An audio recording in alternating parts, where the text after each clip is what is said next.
महत्तम समापवर्तक के बारे में देखते हैं। महत्तम समापवर्तक को इंग्लिश में कहते हैं highest common factor, HCF, MSH। नाम अगर आप जानते हैं तो आप किसी भी चीज़ को आसानी से समझ सकते हैं। नाम में ही सब कुछ छुपा हुआ होता है। महत्तम समापवर्तक, महत्तम मतलब मैक्सिमम, समापवर्तक क्या होता है? सम जोड़ अपवर्तक। सम मतलब समान और अपवर्तक मतलब क्या होता है? अपवर्तक मतलब होता है गुणनखंड या फैक्टर। तो मैक्सिमम जो समान गुणनखंड और फैक्टर हो दो संख्याओं के बीच में, वही उन दोनों का मशा कहलाता है। उदाहरण के तौर पे देखिए, 42 है, इसका अभाज्य गुणनखंड करेंगे तो 2 इंटू 3 इंटू 7। 231 है, इसका करेंगे 3 इंटू 7 इंटू 11। इसका गुणनखंड में महत्तम कौन कौन मिल रहा है? 3 मिल रहा है, 7 मिल रहा है। तो यही, और ना 2 मिल रहे हैं ना 11 मिल रहे हैं, तो 3 और 7 दोनों में है, इसीलिए इनका मसा क्या हो जाएगा? 3 इंटू 7 इक्वल टू 21। ठीक उसी प्रकार यहाँ देखेंगे, a इक्वल टू क्या है? 2 to the power 4 into 3 to the power 5 into 11 to the 3। b equal to क्या है? 3 to the power 4 into 11 to the power 2 into 13 to the power 3। यहाँ पे हमको देखना क्या है? सबसे बड़ा होना चाहिए, लेकिन दोनों में हो। सबसे बड़ा तो हो ही हो, लेकिन दोनों में हो, कोई एक में हो ऐसा नहीं। तो देखिए 2 टू द पावर 4, 2 का यहाँ पे तो घात के रूप में है, लेकिन यहाँ नीचे हम देख रहे हैं 2 का कोई भी नहीं है, इसीलिए यह तो नहीं होगा। अब अगला चेक करते हैं 3। तो 3 है, 3 नीचे भी है ऊपर भी है, लेकिन दोनों में कॉमन कहाँ तक है? यहाँ 3 टू द पावर 5 है और यहाँ 3 टू द पावर 4 है। तो कॉमन क्या होगा जो दोनों में हो? तो दोनों में तो 3 टू द पावर 4 ही है ना, क्योंकि 3 टू द पावर 5 मतलब क्या हुआ? 3 टू द पावर 5 एक्चुअली है क्या? 3 इंटू 3 टू द पावर 4, और नीचे 3 टू द पावर 4 है। तो यह इसमें 3 to the power 4 3 to the power 5 में है, ऑलरेडी है, और नीचे हमारा 3 टू द पावर 4 है। यानी कि मैक्सिमम जो दोनों में हो वह क्या है? 3 टू द पावर 4। इसलिए मैक्सिमम मौसम में हम लोग लेंगे 3 टू द पावर 4। नेक्स्ट है 11 टू द पावर 3। क्या इसमें है? हाँ इसमें है, लेकिन 11 टू द पावर 2 है। तो 11 के पावर 3 में 11 के पावर 2 है। जिस प्रकार 3 के पावर 5 में 3 के पावर 4 होता है, उसी प्रकार 11 के घात में अगर 3 है तो उसके अंदर छुपा हुआ है 11 का पावर 2, तो 11 का पावर 2 होगा। और बात रही 13 का, तो इसमें तो है नहीं, तो कॉमन, इसके नाम में ही है कॉमन, कि दोनों में हो, कॉमन होना चाहिए। तो हमारे पास कॉमन क्या होता है? 3 के पावर 4 और 11 के पावर 2, तो यही हमारा मसा होगा। यहाँ भी हम कॉमन देखते हैं तो कॉमन हमारा 3 है और 7 है, इसलिए हमारा मसा कितना हो जाता है? 21। अब हम देखते हैं लघुत्तम समापवर्त्य। नाम पर विशेष ध्यान। लघुत्तम मतलब सबसे छोटा होना चाहिए, समापवर्त्य मतलब सम जोड़ अपवर्त्य।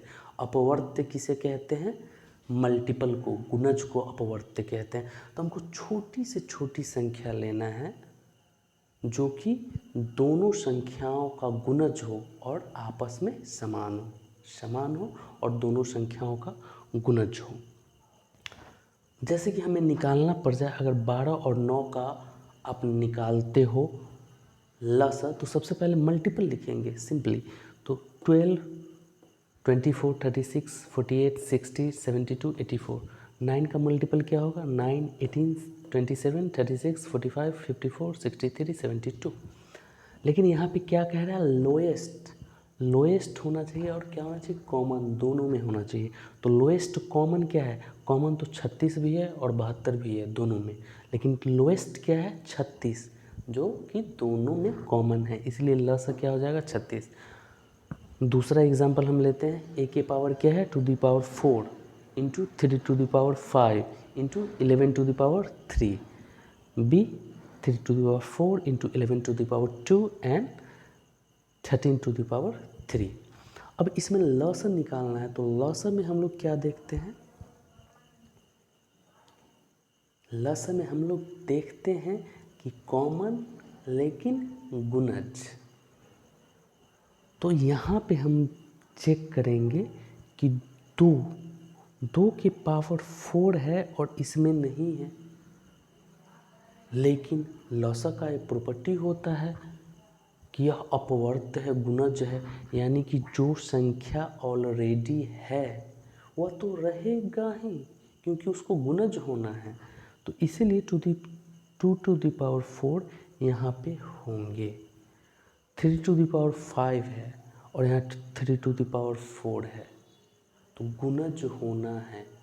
तो गुणज होना है तो 3 to the power 5 3 to the power 4 का गुणज है, लेकिन 3 to the power 4 3 to the power 5 का गुणज नहीं है। यहाँ पे लस में हम बड़ा घात वाला लेंगे, ठीक मस की उल्टा हो रहा है। मस में हम लोग क्या ले रहे हैं, यहाँ छोटा वाला ले रहे हैं क्योंकि हमको कॉमन दोनों में लेना है, लेकिन यहाँ पे हमको मल्टीपल लेना है ना, मल्टीपल में छोटा से छोटा। तो मल्टीपल हमारा 3 टू द पावर 5 है, 3 टू द पावर 4 का मल्टीपल क्या है, 3 टू द पावर 5, जो कि सबसे छोटा है। हम 3 टू द पावर 6 नहीं ले सकते, 3 टू द पावर 7 नहीं ले सकते, तो सबसे छोटा वाला लेना है जो कि दोनों में हो और एक दूसरे को कट करे, तो वह क्या होगा, 3 टू द पावर 5। तो यहाँ पे 3 टू द पावर 5 होगा। अब 11 इसमें है, इसमें नहीं है, तो रखना तो पड़ेगा, क्योंकि जो संख्या हमारी आने वाली है वह संख्या कटेगी किससे, ए से पूरी कटेगी, और जब तक 11 न हो, 11 के पावर 3 न हो, वह कटेगी नहीं। तो इसलिए 11 टू द पावर 3 यहाँ है, 11 टू द पावर 2 है, तो इन दोनों में बड़ी वाली जो होगी वही हमारी होगी लसा में, तो 11 टू द पावर 3। अब हम बात करेंगे किसका, ऊपर वाले तो सभी टर्म इसमें आ गए, नीचे वाला देखते हैं। तो 3 और 11 तो इसमें आ गया, लेकिन 13 हमारा नहीं आया, तो 13 वाला को तो रखना पड़ेगा। तो 13 के पावर 3 यहाँ है, तो ये भी क्या आ जाएगा गुना में, 13 टू द पावर 3। तो यह हुआ मसा और लसा का टोटल कॉन्सेप्ट। यहाँ पे एक बार पुनः हम लोग देख लेते हैं कि महत्तम समापवर्तक मतलब हाईएस्ट कॉमन फैक्टर, वहाँ गुणनखंड है, मतलब दो संख्याओं का अगर आप मसा निकालने जाते हैं तो वह जो मसा आएगा या तो उन दोनों संख्याओं में किसी एक संख्या के बराबर होगा या दोनों संख्याओं से क्या होगा, छोटा होगा। तो यह मसा का प्रॉपर्टी है, नाम में उसके महत्तम है, लेकिन दिए गए संख्या से जो जवाब आएगा या तो बराबर होगा या छोटा होगा। यहाँ क्या है, लसा लघुत्तम समापवर्त। यहाँ मल्टीपल की बात करते हैं, तो अगर मल्टीपल की बात आप करते हैं गुणज का, तो आप गुणज लेके चलते चले जाइएगा किसी भी संख्या का, 9 का ही, तो 9 इंटू 1, 9 इंटू 2, 9 इंटू 3, यह चलते चलते चलते अनंत तक चला जाएगा। तो वहाँ तक तो जाना नहीं है, हमको इसमें सबसे छोटी संख्या लेना है जो कि दिए गए दोनों संख्याओं का गुणज हो, सिर्फ एक संख्या का गुणज ना हो, दोनों संख्याओं का। क्या बोल रहा है, कॉमन मल्टीपल, मतलब जो संख्या आए वह दोनों संख्याओं का गुणज होना चाहिए। तो इसलिए जो लोएस्ट कॉमन मल्टीपल होगा वह दिए गए दोनों संख्याओं के बराबर अथवा बड़ा होगा। यह महत्वपूर्ण अंतर है हमारे महत्तम समापवर्तक और लघुत्तम समापवर्तक में। आई होप आपको यह पसंद आया होगा। Thank you.